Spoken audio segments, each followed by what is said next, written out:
Bergaul dengan orang yang berbeda agama dan keyakinan bukanlah perkara gampang, apalagi membina suatu persahabatan. Pada pelajaran sebelumnya, kita sudah melihat beberapa contoh konflik antar umat beragama. Itu membuktikan bahwa hidup bersama dengan penganut agama yang berbeda menimbulkan risiko yang cukup memprihatinkan. Namun, adalah sebuah keniscayaan bahwa kita hidup di tengah masyarakat yang berbeda-beda keyakinan. Lantas, sikap apa yang harus kita batinkan agar hidup bersama dengan orang yang memiliki agama dan kepercayaan yang berbeda dengan kita tidak menjadi ancaman? Kita akan membahasnya dalam subtema Sikap Gereja Katolik terhadap agama dan kepercayaan lain.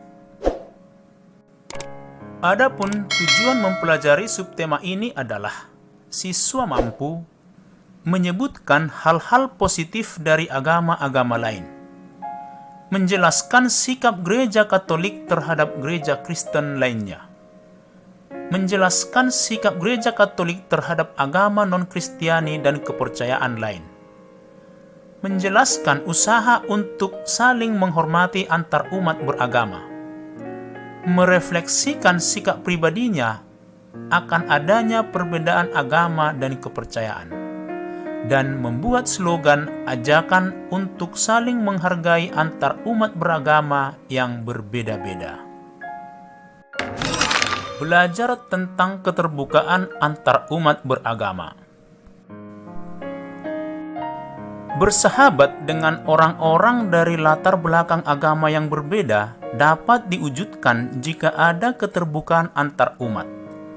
Keterbukaan merupakan kemauan untuk memahami ajaran dan tradisi agama lain, sehingga mampu menemukan sisi positif dari agama orang lain. Tentu saja, dalam setiap ajaran, tradisi, dan ritual agama-agama ada hal baik. Nah, carilah hal-hal positif terkait ajaran, tradisi, atau ritual dari agama-agama lain di Indonesia. Tuliskanlah hasil pencarianmu di kolom seperti berikut ini. Sebagai contoh, agama Islam. Hal-hal positif dari agama ini antara lain adalah berpuasa pada bulan Ramadan sebagai upaya untuk menahan diri, mengajarkan umatnya untuk menghindari perbuatan dosa, mewajibkan umatnya untuk berdoa 5 kali dalam sehari, mengajarkan umatnya untuk bersedekah dan membayar zakat, dan terbiasa menyapa orang lain dengan memberi salam.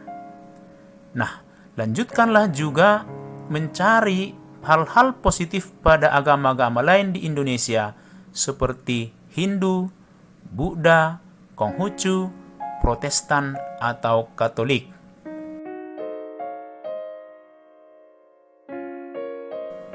Melihat ajaran, tradisi, atau ritual dari agama-agama yang ada di Indonesia, kita harus mengakui bahwa ternyata ada perbedaan yang mencolok di antara agama-agama tersebut, namun tetap banyak persamaannya.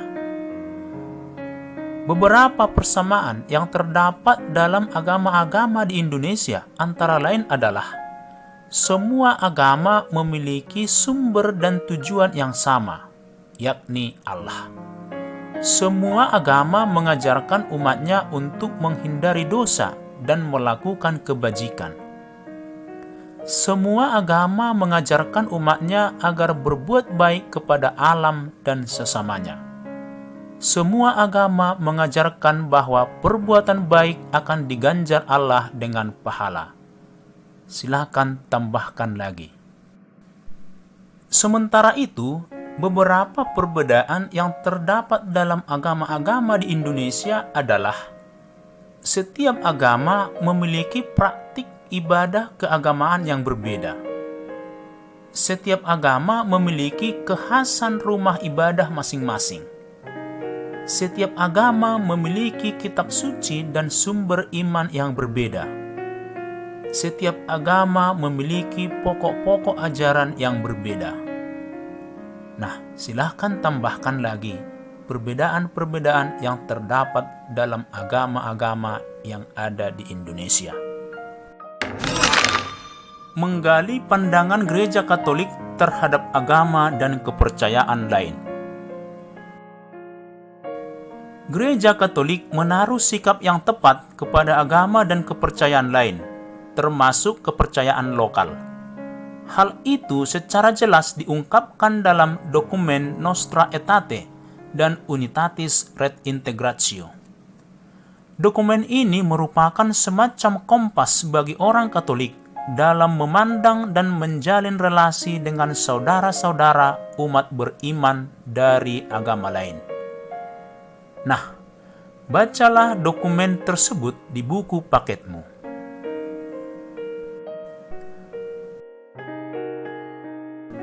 Berdasarkan dokumen tersebut, dapat kita ketahui bahwa sikap Gereja Katolik terhadap gereja-gereja Kristen adalah: Gereja Katolik menyadari bahwa ada banyak persekutuan Kristen membawakan diri sebagai pusaka warisan Yesus Kristus yang sejati bagi umat manusia.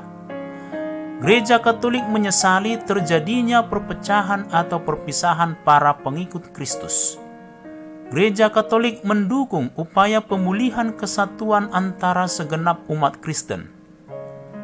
Gereja Katolik mengakui bahwa upacara dan berbagai ragam situasi di gereja Kristen dapat menyalurkan hidup rahmat yang sesungguhnya. Dan Gereja Katolik mengakui tradisi dan ajaran gereja Kristen dapat membuka pintu memasuki persekutuan keselamatan. Sementara itu, sikap Gereja Katolik terhadap agama-agama non-Kristen adalah: Gereja Katolik tidak menolak apapun yang dalam agama-agama lain serba benar dan suci, yang memantulkan sinar kebenaran dan menerangi semua orang. Gereja Katolik mengajak agama-agama lain agar tidak menonjolkan perbedaan, melainkan menjalin kerjasama untuk mengembangkan keadilan sosial bagi semua, nilai-nilai moral, perdamaian, dan kebebasan. Gereja Katolik mendorong anggotanya agar dengan bijaksana dan penuh cinta kasih mengadakan dialog dan kerjasama dengan penganut agama dan kepercayaan lain untuk menciptakan suasana kehidupan yang harmonis, rukun, dan damai. Gereja Katolik memandang bahwa umat beragama adalah umat manusia yang merupakan satu masyarakat, mempunyai asal dan tujuan yang sama, yaitu Allah. Dan Gereja Katolik menghargai umat Islam yang mengimani Allah satu-satunya, yang hidup dan berdaulat, penuh belas kasihan dan maha kuasa, pencipta langit dan bumi, yang telah bersabda kepada manusia, sama seperti yang diimani oleh Abraham, bapa leluhur kita. Diinspirasi oleh ajaran tadi, contoh konkret tindakan gereja dalam membangun persaudaraan dengan umat beragama lain adalah: gereja berdialog dengan gereja, agama, dan kepercayaan lain, baik dialog iman maupun dialog kehidupan. Gereja memberikan kesempatan orang-orang dari agama lain belajar di sekolah-sekolah Katolik. Gereja turut serta dalam kegiatan ekumene seperti Natal bersama dan Paskah bersama. Gereja mengirimkan anggotanya untuk belajar dan mendalami ajaran agama-agama lain. Dan gereja menyampaikan selamat pada hari-hari besar keagamaan agama-agama lain. Gereja Katolik juga mengajarkan untuk menghindari hal-hal yang dapat memicu terjadinya konflik antar umat beragama, seperti sikap fanatik yang berlebihan dari segelintir umat beragama, kesalahpahaman terhadap ajaran dan umat agama lain, hasutan dari orang-orang yang tidak bertanggung jawab, ambisi pribadi orang-orang tertentu, dan memanfaatkan agama untuk mendapatkannya, serta adanya kesalahan dalam memahami ajaran agama sendiri. Penilaian sikap dan keterampilan.